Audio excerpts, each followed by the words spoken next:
Hey guys, this is miicrow here. I wanted to talk about this change that the devs are going to be putting out where you're going to be able to upgrade your PvP reward track items to 700 gear score and choose that last perk, one of which was possible right now. You were able to upgrade it, but you weren't able to change that last perk, as well as talking about Shirking Heals and how that change will be affecting the meta altogether and how big that impact is actually going to be and show the math behind that. But before I get into this, if you guys aren't subbed, we still only have about 22% of people that are actually sub that watch these videos actively. I've seen a lot more people sub up recently, and I'm very grateful for everyone that's been doing that, but we are still like a long way away from like what a reasonable sub to non-sub ratio probably is for most channels at this point. So I would appreciate if you aren't sub to take the time to do that. And with that being said, let's get into this. So if you want to look up the actual gear pieces in terms of like what is going to be getting nerfed for yourself. If you go to New World Database, which is kind of the mother hub for everything that is easy to acquire within New World, that could be considered BIS from random drops. If you go to that homepage, you go to database, you go to items, you could turn on upgradable, turn on named, and then for acquisition, put PvP reward track, and you can see everything that's going to be changed and is now going to be upgradable that was bugged before. So this includes armor pieces, this includes weapon pieces, a few shields, and some jewelry. There's everything like that is obtainable in the PvP reward track between tracks 1 for all the armor pieces and track 2 for all the earring. I forget where the weapons are, but they're all contained in those tracks, and you have a decision to be acquiring these or not. If you had these before, you don't really have to deal with this, but they are very good pieces for the next patch, and you will need to be starting to save those chromatic seals to upgrade these pieces if you want to be competitive within, I think, both PvE and PvP, because Refreshing Ward, I think, is actually viable in PvE for tanks. If you're a tank player, you're consistently absorbing damage. A lot of the tank builds are trying to block damage, but also to a degree, if you're in heavy, sometimes you don't care that you're taking damage as a tank. You're just basically invincible versus most encounters, and in those cases, Refreshing Ward is really good because that's going to reduce your CDR more, allow you to use more abilities, provide more protection for your allies, as well as do more damage, which both of which are very, very important to getting those speed run timers down that I know people care about so much. You are going to be running heavy if you do have to go this perk, so I don't think it's going to be used for every dungeon. Like Genesis, people often do light tanks with that, and I don't think it'll be as viable there. But for most weeks for mutations, this is going to be a viable option from a PvE perspective. From a PvP perspective, Refreshing Ward feasts on Blunderbuss because each pellet counts as an active hit. So if you get hit by a Blunderbuss that is under the conditional where they can hit for 8 pellets per shot, this is going to proc your Refreshing Ward twice and give you 4% CDR, which is way better than what Refreshing currently does and will allow you to supercharge your abilities and basically have infinite abilities and do crazy things in PvP. Shirking Heals was really good this patch, but I don't think it was as good as some other perks for certain game modes, and you'll be able to have the option now to go away from Shirking Heals and run something like Invigorated or Freedom or whatever your heart desires, and that will allow you to have some very interesting combos that could be considered to be best in slot that were not possible from this patch. On the medium side of things, you're going to be able to get Refreshing Evasion, and I think this is particularly useful for OTK combo builds. So if you guys have watched the Whelps video where he's able to OTK people with Spear and Shield, if you've played OPR, you've probably seen that build a little bit. This will make that combo even easier. You'll be able to proc that Refreshing Evasion per dodge, and this is really useful when it comes to the Spear itself, because the Spear has a passive where if you dodge and then you hit someone with an attack, you gain 20% CDR. So you could have 10% CDR from dodging, for example, or I guess it's 5%, but it's between 5 and 10% depending on the scaling. And then you could dodge, you hit someone, you get that 20%, and then you can kind of go back and forth, and you're going to be able to basically throw infinite javelins, how do infinite vault kicks with the last stopwatch will stun for 3 seconds instead of 1.5 seconds, and then kind of chain that into some insane combos that are not really stoppable, and allow you to basically one-shot any build within the 1v1, a 3v3, or small scale kind of environment. I expect this to get banned from most tournaments like almost immediately upon revival, but those like OTK builds will likely exist and could be viable in certain game modes, although they are a very cheesy strat. Some other things that are noteworthy, if you want to go light, this gear isn't as nice as some of the other pieces because most people don't want con for their light gear. But the bright side of this is it's not magnify, so you don't have to have that limitation, I guess. So if you're someone that is running some light pieces and hates the heck out of magnify, you can get away with using these pieces to upgrade and kind of have your best in slot. So I'm thinking like healers here, right? Healers like to have refreshing health, and then they'll throw in that last perk as elemental aversion or as enchanted ward, and you have the option to do that now, and you have this kind of best in slot option for your class that was not possible before.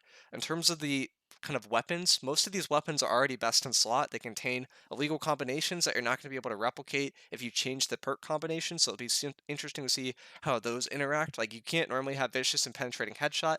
I imagine if you upgrade it without a perk as your last slot, it will still roll that penetrating headshot, and you won't have to worry about that modifier. But that will be time will tell if that's the case. If if that's not the case, anyone that has upgraded one of these already will have a best in slot item that will not be obtainable for anyone else. So the flint stick, for example, would be best in slot for people who have upgraded already, but no one else will be able to get the flint stick, and the flint stick is considered to be the best fire staff in the game right now by most players within PvP. There are also a few sneaky ones in here that are super good, like the life staff. You could get blessed, refreshing move, and whatever you want as that last perk now. Actually, a lot better than it was, and will let you be flexible for multiple metas, assuming that you can use the cooldowns to change it for a different life staff whenever you want, depending on what meta suits your healer needs for that last weapon perk slot. A spear is also interesting. There's a few other interesting ones, but I'll let you guys kind of sort through that and have fun with that because I showed you guys how to get here. And then the jewelry ones themselves, the earring, I don't think is super good to change because refreshing is something that you generally want on a gear piece. If it was refreshing toast that was changeable, I could see this being better because refreshing toast has gotten nerfed so much, but earring is still decent. The champion's ring, you can get rid of that invigorated punishment and put something else on here. I don't think this is useful for the majority of builds because you can't get fire damage and keen awareness without going down an illegal like perk route. There's some named PvE items that have that combination, but I don't think you're going to be able to naturally roll that within this PvP gear from an upgrade because it will prevent that from happening. So Champion's Ring, although it looks very nice, I don't think is actually as nice to upgrade as some people would think. But you can still get that Invigorated Punishment, Keen Awareness on it though, which is still pretty decent from a Fire Staff standpoint. Champion's Amulet though, this is the kicker. You can get health, stam recovery, and whatever you want as that last perk. So you can have whatever protection you want, which this will be BIS from both PvE and PvP. So, for example, if it was a Fire Week, you had Fire Ward on here, that would be a best in slot amulet for PvE game modes for the most part. There's some people that will like argue, hey, you don't need stam recovery for PvE. You can go for Empower, for example, to increase your damage by a little bit. But if you're at that level of PvE, I don't think you'd be watching this video and looking at the PvE stuff, to be honest. Like, that's like super speed run, ultimate nerd, sweaty tryhard, like kind of category of PvE that only belongs to like a very small section of the player base. So if you are one of those people, this might not be best for you, but for everyone else, this is fantastic from both the PvE and the PvP standpoint. In terms of the Shirking Heals change, for those of you guys who don't know, the 1.5% it says on here is actually 3%, and the devs just messed up with the text, so it's been healing for a lot more than it should have been, and I'm going to go through that math. So in red here, we have what it's healing for right now. In blue, we're going to have what it's healing for after the first lever that the devs said they're going to pull, or they're going to be changing this 3% to 50 or to 1.5% on the heal, so it aligns with what the perk actually says. And then in green here, we have the final lever that the devs said that they might pull but haven't decided yet. Now, spoilers alert, if when this nerf goes live, you're basically going to be losing half your effectiveness of the Shirking Heals. And I have graphs to show that, but I want to walk through some base values here to get some baselines. So at 20k HP, right now in the live patch with just Onk, which is pretty normal for Shirking Heals builds because Onk benefits it a lot, you could heal for 5.8k without a healer per dodge. So it's very good, but it's not as insane as some people think it is. Some people are like, oh my god, they use Shirking Heals and they healed their entire HP bar. It's not that good, but it's still really strong. The main thing that's been healing crazy right now is not actually the Shirking Heals, it's the Tumbler Feet Wraps, which had no internal cooldown, which could proc off of each individual thing that they were dodging. So if you're dodging a Blunderbuss, for example, with Tumbler Feet Wraps, you were healing alone with that perk for about 4,000.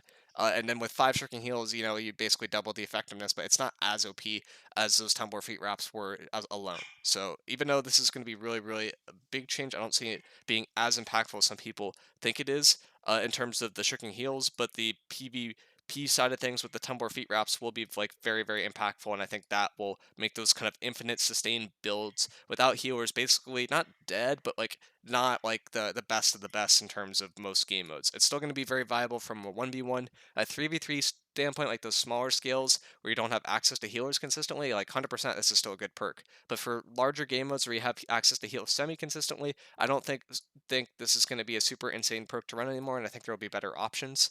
If you get this gets nerfed all the way, it's basically going to be healing for half as much.